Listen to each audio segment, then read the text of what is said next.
শখ নয়, এবার তাসকিন নিজেই দর্শকদের সাথে ছবি তুলছেন।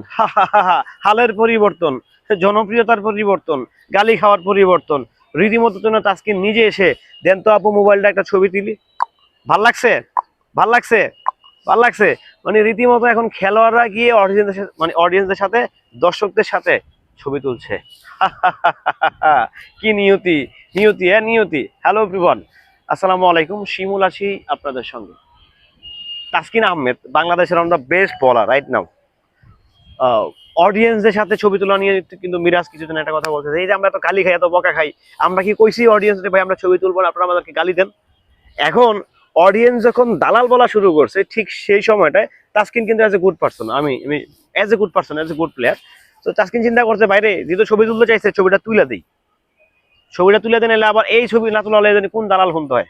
তো তাসকিন যাইতে নিজের রেসপন্সিবিলিটি নিয়ে ওই মেয়েটার মোবাইলটা নিয়ে একদম যতগুলো গোষ্ঠীর পেন দিয়েছে সবার ছবি তুলে দিয়েছে হাসতে হাসতে।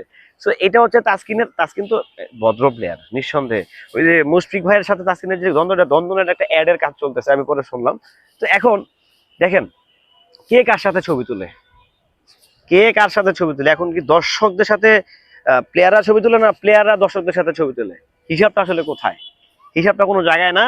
হিসাবটা হচ্ছে প্লেয়াররা বুঝে গেছে যে একটা ফালতু একটা ফাঁদে প্লেয়াররা পা দিছে, যারা এই ক্যাটাগরির প্লেয়ার, যারা আইকনিক প্লেয়ার, যারা বাংলাদেশের হয়ে সার্ভিস দিচ্ছে, তারা বুঝে গেছে যে ফালতু একটা থার্ড ক্লাস একটা বিষয়তে তারা পা দিছে, যেটা দিয়ে রীতিমতো তাদের মানিজ্য শেষের দিকে। ট্রু, এটা তো আসলে সত্যি কথা যে এই যে মানে একটা ফালতু একটা ব্যাপারে যখন হাত দিল না, তখন কিন্তু আসলে মোস্তাফিজও বুঝে গেছে, তাসকিনও বুঝে গেছে, প্রত্যেকটা প্লেয়ার যাদের স্কোয়াডে নাম আছে সবাই বুঝে গেছে যে একটা থার্ড ক্লাস একটা জায়গায় আমরা পা দিছি, রীতিমতো আমাদেরকে একটা ভুক্তভোগী হতে হবে। সো সেই জায়গা থেকে নিজেকে কাটানোর জন্য ওই দর্শকদের সামনে একটু ছবি টবি তোলা আর কি, বুঝেন না, বুঝে নিতে ব্যাপারটা ভাই। তাদেরও তো একটা ইমেজের দরকার আছে, কারণ তারা দিন শেষে বাংলাদেশকে রিপ্রেজেন্ট করে কিন্তু ভাই। মোস্তাফিজ বলেন, তাসকিন বলেন, মাহমুদুল্লাহ ভাই বলেন, মুশফিক ভাই বলেন, আর যাই বলেন না কেন, এনারা কিন্তু বাংলাদেশকে রিপ্রেজেন্ট করে, এটা তো সত্যি কথা। বাট এই যে আমরা গালাগালি করে রাখো, এটা না আসলে ভালোবাসার বহিঃপ্রকাশ ভাই, বিশ্বাস করেন। যখন দেখবো যে মিথুন ভালো খেলতেছে, তখন আমরা ঠিকই কিন্তু ঝাঁপায় পড়বো। যখন দেখবো যে না শান্ত ভালো খেলতেছে, ঠিকই শান্ত হয়ে কথা বলবো। এটাই সিম্পল। ক্রিকেটটা আসলে এরকমই। ক্রিকেটটা আসলে একটা আবেগময় খেলা। এটা আসলে অডিয়েন্স গুলো এরকম ভাবে ক্রিয়েট হয়েছে যে কিছু হইলে গালাগালি করবো, ভালো করলে সুপার উড়াই দিব।